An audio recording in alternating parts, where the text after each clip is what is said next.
Hi Pisces, how are you? My name is Lauren B. Welcome to the Untitled Tarot.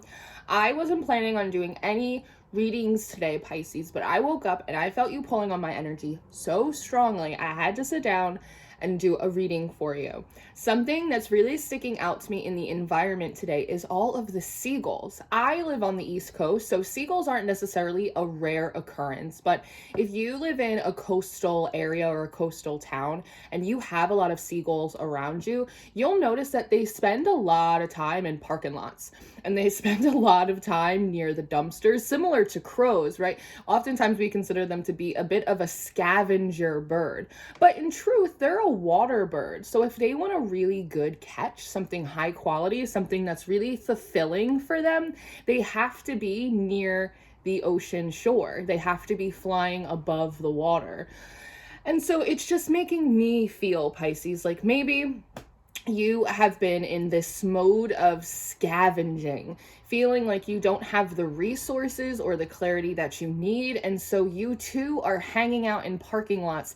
Where is everyone else going? What is everyone else doing? Maybe they know something that I don't know. Maybe you're hanging out by the dumpsters. You're just like picking up scraps, like things that aren't really exciting or fulfilling for you, but it's better than nothing. And somehow sort of like resisting this natural magnetic connection that you have to the water. Now, when we talk about water in spiritual communities, we're obviously talking about emotions and we're talking about intuition, which is right and true and valid. However, I'm talking about like your connection to the physical ocean, to like the physical element of water, and maybe even the spirits attached to it as well. I'm wondering like if you work with water spirits or if you work with water deities, because there are names coming forward to me like Poseidon and Aphrodite and Yemeya. It's like all of these stewards, all of these mothers and these fathers of the sea, of the babbling brooks. And like, where is your connection to them? It almost feels like you're in a need for like some parental energy. Obviously, like you might need a little bit of strategy, or you might need a little bit of guidance, or kind of someone to show you the way, to lead you out of the parking lot right now. But it does feel like there's this element of like comfort, of acceptance, of love, of feeling like wrapped up in someone or something. And so I'm just wondering if the extension of the water spirits or the extension of water deities are sort of calling out to you right now, trying to offer an invitation to come in, to be loved, to be supported in a different way, feeling like you don't have to do it all on your own, only to settle for scraps, and to reconnect you to an element that is yours, in which you have a lot of power attached to. We want you to have like a big catch. We want you to get like the white whale, like the big fish. And there's also something here in connecting to like the physical element of water more intentionally. Even if you don't live by the ocean, even like your showers with more intention, trying to take more baths, maybe like praying over your water or setting intentions in your water when you drink it. Like there feels like it's almost like a ghost. Like at one point you were really connected to this element and now you're not. And when you're disconnected from it, you tend to get a little bit scattered. And again, you find yourself in these really unusual places that aren't really serving up what you should have on your personal menu. Does that make sense? So I have the Wild Unknown Archetype deck that I've been having so much fun playing around with this deck. Thank you to whoever sent it to me, because they didn't put a name. They just said, from a very grateful noodle. So thank you again to the mystery noodle, because I really do love this deck. I also have the Wild Unknown Spirit Animal deck over here, which we may dip into a lot. And I have the Fountain Tarot, because I've just been like obsessed with the Fountain Tarot lately. These decks are just really calling to me.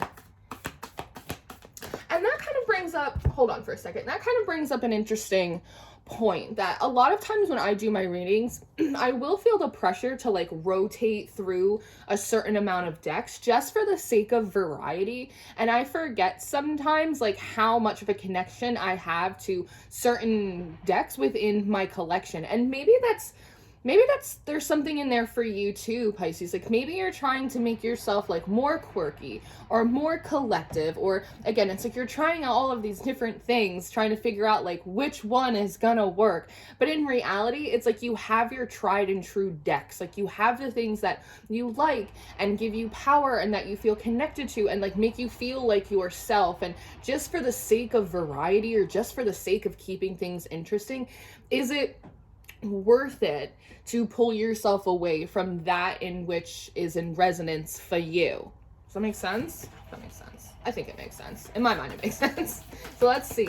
They're also, I don't know if it's going to come out, but they keep showing me the Maiden card in this deck. I saw this card this morning in my mind's eye.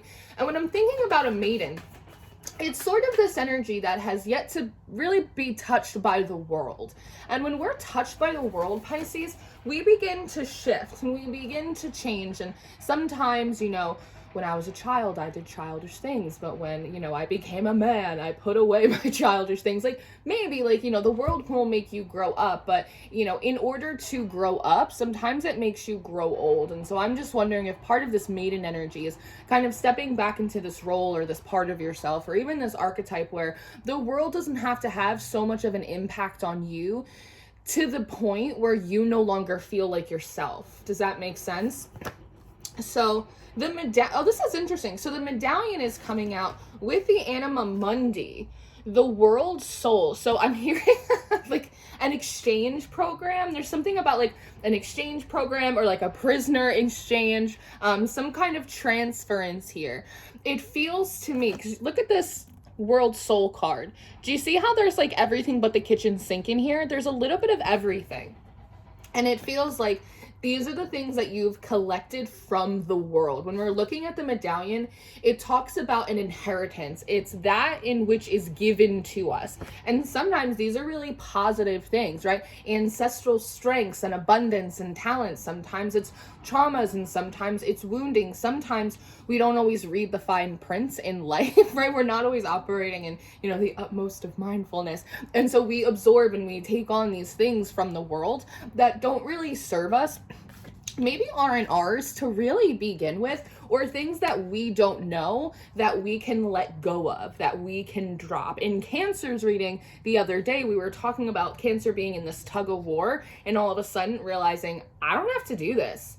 And then just dropping the rope. And so it feels like you're being encouraged right now to do an exchange with the universe, with your gods, maybe with the ocean. Maybe you're feeling called to do some kind of release ritual with the ocean, where it's like, I almost see you sitting down in prayer, like before the waves, and setting the intention to kind of release that which doesn't serve you, and a lot of the weight and the burden and like these masks that you wear, and like letting it go out into the sea, or like cleansing yourself with the salt water. It's that type of energy. It feels, maybe you, I think Pisces are very, I'm a Pisces if you didn't know, Pisces are very sort of romantic in nature. We're very sentimental, we're very nostalgic, and so if we can make like a ritual out of something, it tends to stick a little bit more because it hits us in that emotional area. So maybe doing some kind of ritual around release, cleansing yourself with water, right? Doing maybe even like a spiritual bath or something like that.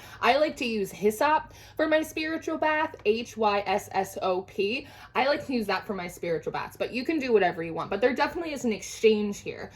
I am going to gather up all of this garbage that I've picked up from the parking lot, and then I somehow, you know, got stuck on the bottom of my shoe when I walked past the dumpster, and I'm going to give it back to the world soul. I'm going to give it back to the universe, because they're going to be able to recycle it a lot better than I can. There's almost this feeling that you know you're carrying stuff that doesn't belong to you. And so you're trying to transmute it on your own, but it's just, frankly, it's too much. It's, you would have to be like a whole, like, refinery. You would have to be like a whole institution, a whole system, in order to actually be able to recycle or transmute or offload like everything that you've picked up. It's kind of since you started like this funny little detour that you've been on. So the easiest way to go about it is to just kind of collect as much as you can and release it into the universe, so that way they can give you something back. And maybe part of that is your maiden energy, where you're feeling a little bit more footloose and fancy free, feeling a little bit more regulated in your emotions, grounded in yourself. It's almost this feeling of feeling like you again, feeling like Pisces once again. It's almost a little bit of this like bad dream, like you chased the white rabbit and you fell down this hole and you fought a Jabberwocky and now you're kind of coming back out the other side, like still Alice. Do you know what I mean? I've been listening to a lot of Jefferson Airplane, don't mind me. What I want to know is, what are you receiving? It's a release to receive. It's a prisoner exchange. So you're going to give all of this stuff to the universe. What are they going to give you back? Ooh. Did you hear that? Can I show you this? It's the prayer card at the bottom of the deck. And you hear those church bells go off? That's good timing. So maybe what you're getting back is your faith, Pisces. Maybe, I wonder, have you been struggling with like your faith? Belief in the divine, belief that there is a way that's being made for you, belief in yourself, because there's been no room because you've been carrying around all of this clutter. Maybe what you're receiving is your faith, your willingness to reach out and embrace your creator. Maybe it's your color too. Have you been feeling a little bland? Have you been feeling a little vanilla, Pisces? You know, they're kind of, I don't know the story about very well, but it's the story of the rainbow fish. Do you know this children's book? It's the rainbow fish, and he's technicolor and he's sparkly, and it's like the most beautiful little fish you've ever seen. And I think that people are, I don't know this book very well, but I think that the other fishes are like sort of jealous of how the rainbow fish is colored and how it sparkles and how it's like very unique. And so over time, the rainbow fish like starts giving away like all of its scales or all of its colors to other people. And then at the end of the book, I think that the other fish are like picking on the rainbow fish because now it just looks like everyone else, which is sort of this feeling of you're damned if you do and you're damned if you don't, Pisces. Maybe you were feeling a little bit ostracized or a little bit left out. And so by hanging out in the parking lot, right, like smoking J's and trying to figure out what everyone else is doing, right? It's like you were trying to figure out a way to like mask yourself or to blend in or to be accepted, right, by maybe a wider group that had access to resources like that you didn't. But at the end of the day, it's like they kind of took all of your scales, or like you willingly gave up all of your rainbow scales to everyone else. And now you just feel vanilla. Now you just feel boring. Now you just feel like everyone else and not like yourself anymore. So maybe that's part of what you're receiving. It's your colored scales back, my little rainbow fish. The faith that you can be different. You can walk a different path. You can howl at the moon or pray by the sea, and it can work for you. Maybe better than what everyone else is doing. I kind of want to go into the Fountain Tarot. Hold on. We're changing course. We're going to go into this animal deck, the Wild Unknown Spirit animal deck, and then we're going to go into the Fountain Tarot.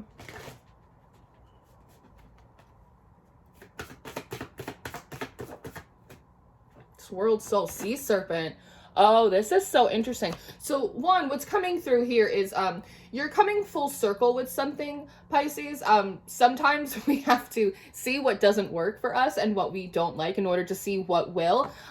Sometimes you have to join the group in order to realize that the group really isn't any better than anyone else. And maybe they're actually not doing as great as you originally thought that they were, right? Sometimes things look really shiny, but not all that glitters is gold. And when you peek behind the curtain and see how the other half lives, or how the popular kids live, or you know what I mean, you realize like it's not as pretty of a picture in the parking lot as I thought. Maybe I was actually having more fun in the beach all by myself.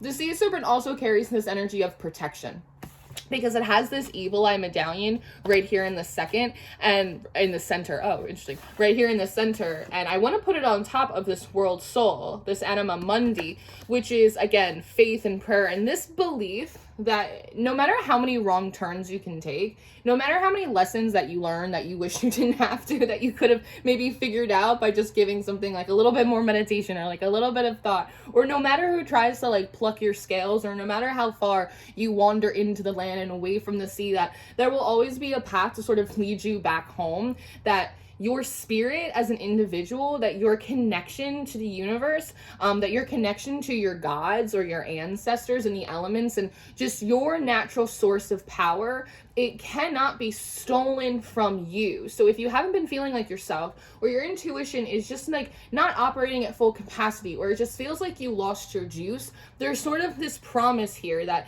you didn't lose your juice, like you didn't lose your power. In a lot of ways, like you didn't really lose yourself. It just got buried underneath like all of this other shit. But if we just give it up, all of a sudden, it's like, here you are. It's like trying to find a needle in a haystack, but once we just move the hay, here you are.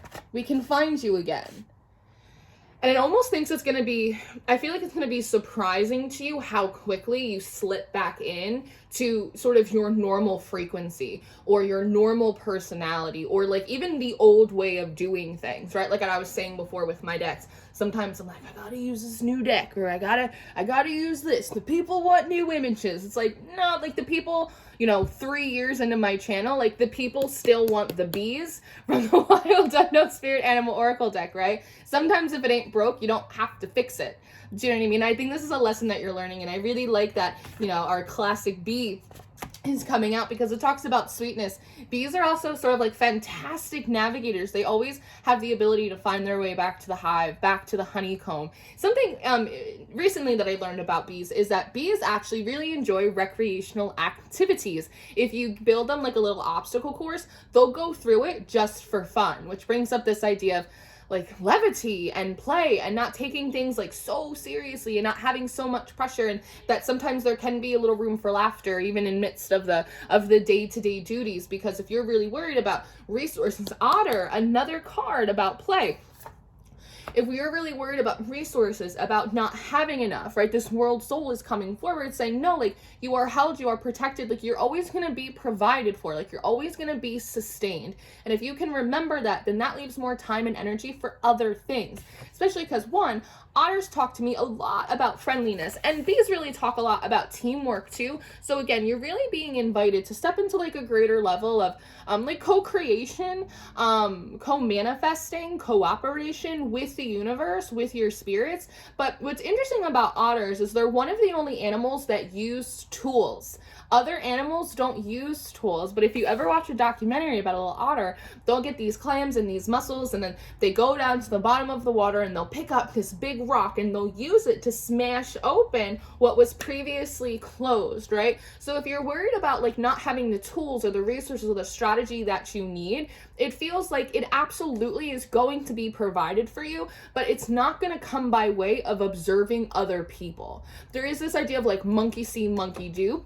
But the tools that work for, an elephant or an elk or a monkey are not going to be the tools that work for you as a fish or as an otter. That there's other resources, that there's different tools, that there's other ways of going about doing things, of cracking open your manifestation, cracking open a new season in your life. And that is going to come by way of tapping into supreme intelligence, that you already have a tether, already have a cord with it. I think you just forgot that spirit can be like magical and loving and supportive, but spirit can also be incredibly strategic and practical and have all of the resources and the tools that you need to get where it is that you want to go. And so I think this is about faith too, right? Faith that the divine will give you the tools and the resources, the strategies that you need in order to get where it is that you want to go, as long as you're open and receptive to it. And sometimes that information comes through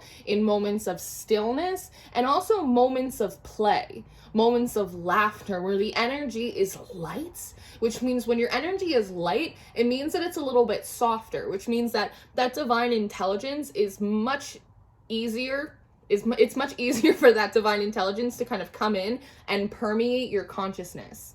Does that make sense? I hope that makes sense. So look at that at the bottom of the deck.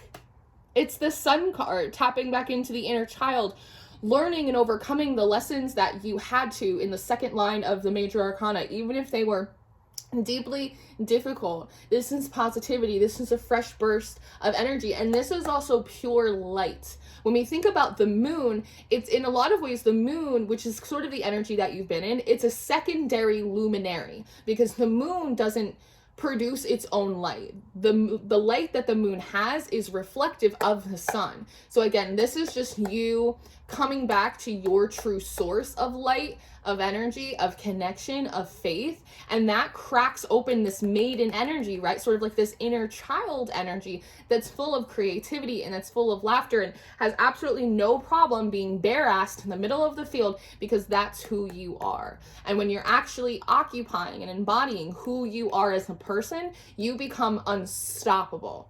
So this is what I have for you, Pisces. I really hope that this was helpful for you. Thank you for being here. If you're interested in part 2 of this reading or your monthly reading for January, those are going to be the top 2 links in the description box. Anything else that you'll need from me, email, personal readings, etc., that'll be down below for you. I love you very much. Have a good day, and I'll see you next time.